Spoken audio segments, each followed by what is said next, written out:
अच्छा, आज हम बात करने वाले हैं एक ऐसी अदृश्य शक्ति के बारे में, एक ऐसी ताकत जो हमारे चारों ओर की दुनिया को आप कह सकते हैं चुपचाप बदल रही है। मतलब सोचिए, ये लोहे को खा जाती है, खाने को खराब कर देती है, और कमाल की बात तो ये है कि यही हमें जिंदा भी रखती है।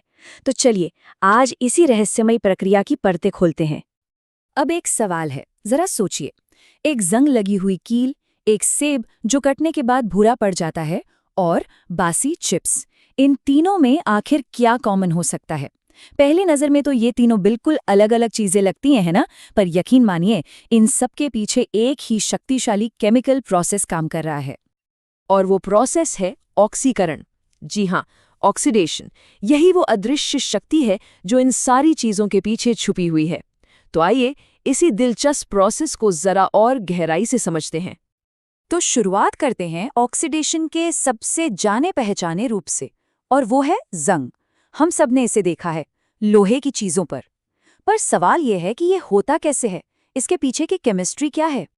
इस प्रोसेस को कहते हैं संक्षारण या करोजन। आसान भाषा में कहें तो जब धातुएं मतलब मेटल्स हवा और नमी के कांटेक्ट में आती हैं तो वो धीरे धीरे गलने या खत्म होने लगती हैं। ये एक नेचुरल प्रोसेस है, पर यह बहुत खतरनाक हो सकता है।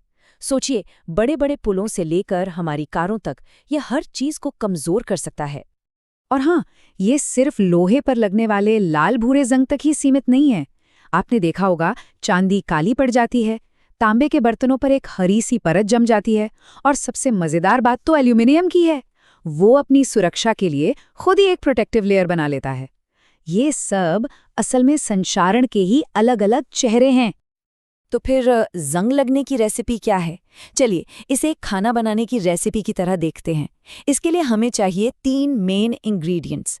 पहला जाहिर है लोहा, दूसरा हवा से ऑक्सीजन, और तीसरा पानी या नमी। और जब ये तीनों चीजें एक साथ मिलती हैं तो एक केमिकल रिएक्शन शुरू हो जाता है, और इस रिएक्शन का जो फाइनल प्रोडक्ट बनता है उसे हम कहते हैं हाइड्रेटेड आयरन ऑक्साइड। अरे ये वही है जिसे हम अपनी आम भाषा में जंग कहते हैं। तो बेसिकली ये लोहा ही है जो ऑक्सीजन और पानी के साथ कंबाइन हो गया है। लेकिन एक मिनट, क्या जंग हमेशा एक ही स्पीड से लगता है? नहीं, बिल्कुल नहीं। कुछ चीजें इसे रॉकेट की स्पीड दे सकती हैं, जैसे कि नमक। जी हाँ, नमक इस प्रोसेस को बहुत तेज कर देता है। ऐसा इसलिए होता है क्योंकि नमक पानी को एक बेहतर इलेक्ट्रोलाइट बना देता है। आसान शब्दों में, ये केमिकल रिएक्शन को तेजी से होने में मदद करता है। अब समझ आया कि समुद्र के किनारे खड़ी गाड़ियों में इतनी जल्दी जंग क्यों पकड़ लेता है? तो ठीक है, हमने प्रॉब्लम तो समझ ली, पर क्या हम इस केमिकल दुश्मन से लड़ सकते हैं? इसका जवाब है हाँ, बिल्कुल। और केमिस्ट्री ही हमें इससे लड़ने के कुछ बड़े स्मार्ट तरीके बताती है। अब इसे समझने के लिए एक बात जाननी जरूरी है। सारे मेटल्स एक जैसे नहीं होते।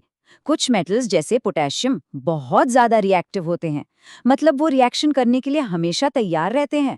वहीं दूसरी तरफ सोना जैसा मेटल है जो बहुत शांत रहता है, उसे रिएक्शन करने में कोई दिलचस्पी नहीं है। इसी को हम रिएक्टिविटी सीरीज कहते हैं। तो इसका प्रैक्टिकल मतलब क्या हुआ? इसका मतलब ये हुआ कि हम एक ज्यादा एक्टिव मेटल जैसे कि जिंक को लोहे को बचाने के लिए इस्तेमाल कर सकते हैं। जिंक लोहे के लिए खुद को कुर्बान कर देगा। वो कहेगा तुम रुको, मैं पहले रिएक्ट करता हूं। और सोना, वो तो इतना शांत है कि रिएक्ट ही नहीं करता, और इसीलिए वो गहनों के लिए परफेक्ट है। और बस इसी साइंस का इस्तेमाल करके हम जंग को रोकते हैं। इसके कई तरीके हैं। सबसे सिंपल है, पेंट या तेल लगा दो ताकि हवा और पानी लोहे तक पहुंच ही ना पाए। दूसरा तरीका है गैल्वेनाइजेशन। इसमें हम लोहे पर जिंक जैसे ज्यादा रिएक्टिव मेटल की एक बलिदानी परत चढ़ा देते हैं। तीसरा, हम अलॉय बना सकते हैं, जैसे स्टेनलेस स्टील, जिसमें लोहा, क्रोमियम और निकल को मिलाया जाता है, जो जंग लगने ही नहीं देता। और एक और तरीका है सैक्रिफिशियल प्रोटेक्शन, जिसमें हम लोहे से ज्यादा रिएक्टिव मेटल का एक ब्लॉक जोड़ देते हैं जो लोहे की जगह खुद गल जाता है। चलिए, अब जरा मेटल्स की दुनिया से बाहर निकलकर अपनी किचन में चलते हैं, क्योंकि यही ऑक्सीडेशन का प्रोसेस हमारे खाने को भी नहीं छोड़ता, खासकर उन चीजों को जिनमें तेल और फैट होता है। जब तेल और फैट वाली चीजें हवा की ऑक्सीजन के कांटेक्ट में आती हैं, तो वो भी ऑक्सीडाइज हो जाती हैं। इसी प्रोसेस को रैंसिडिटी या विकृत गंधिता कहते हैं। और ये वही चीज़ है जो हमारे फेवरेट चिप्स को सीला हुआ और तेल को बदबूदार बना देती है। ये एक्सपीरियंस तो हम सबको हुआ है ना? वो आलू के चिप्स जो अब क्रंची नहीं रहे, वो पुराना तेल जिससे एक अजीब सी स्मेल आने लगती है, या फिर मक्खन और घी जिसका टेस्ट कड़वा सा हो जाता है। ये सब इसी रेंसिडिटी का कमाल है।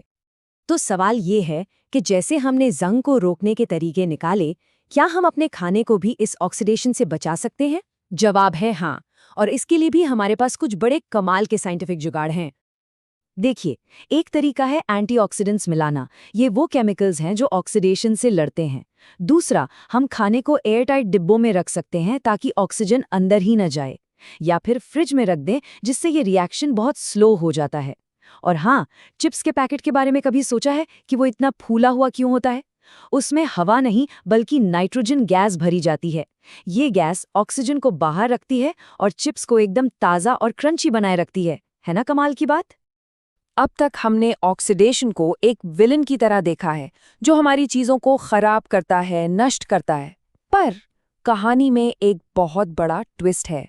यही प्रोसेस, यही ऑक्सीडेशन हमारी जिंदगी के लिए बेहद ज़रूरी भी है। तो ये है ऑक्सीडेशन के दो चेहरे। एक तरफ ये हमारा दुश्मन है जो जंग लगाता है, खाने को खराब करता है, लेकिन दूसरी तरफ यही हमारा दोस्त भी है, आग, जिससे हमें गर्मी और एनर्जी मिलती है, वो ऑक्सीडेशन है। और सबसे ज़रूरी, हम जो सांस लेते हैं जिससे हमें जिंदा रहने के लिए एनर्जी मिलती है, वो भी ऑक्सीडेशन का ही एक रूप है। तो आखिर में हम इस सवाल पर आके रुकते हैं, अगर ऑक्सीडेशन जिंदगी देता भी है और चीज़ों को ख़त्म भी करता है, तो हम इस शक्तिशाली अदृश्य शक्ति को कंट्रोल कैसे करें? असली चुनौती इसी बात में है कि इस अदृश्य ताकत को कैसे समझा जाए और कैसे इस्तेमाल किया जाए, ताकि हम इसके फ़ायदों को बढ़ा सकें और इसके नुकसान से बच सकें। ये सच में एक बहुत ही नाजुक बैलेंस है।